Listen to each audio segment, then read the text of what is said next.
এই ভিডিওতে আমরা সময় কার্য সংক্রান্ত একটি বেসিক সমস্যার সমাধান লসাগুর কনসেপ্ট ইউজ করে করব। এখানে বলা হয়েছে এ ও বি একত্রে একটি কাজ 6 দিনে করতে পারে এবং এ একা কাজটি 9 দিনে করতে পারে। বি একা কাজটি কদিনে করবে তা নির্ণয় করতে বলা হয়েছে। আমরা প্রথমেই 6 এবং 9 এর লসাগু বার করব, যা কিনা 18, এবং ধরে নেব যে সমস্ত কাজটা 18 ইউনিট। তাহলে আমরা বলতেই পারি যে এ এবং বি 6 দিনে করছে 18 ইউনিট কাজ। তাহলে এ এবং বি একদিনে করবে 18 ভাগ 6, তার মানে 3 ইউনিট কাজ।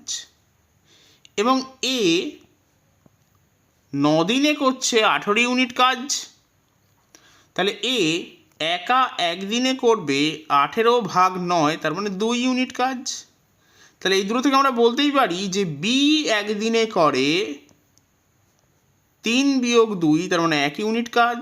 তাহলে 18 ইউনিট কাজ করতে সময় নেবে 18 দিন। তার মানে সঠিক উত্তর হবে অপশন এ 18।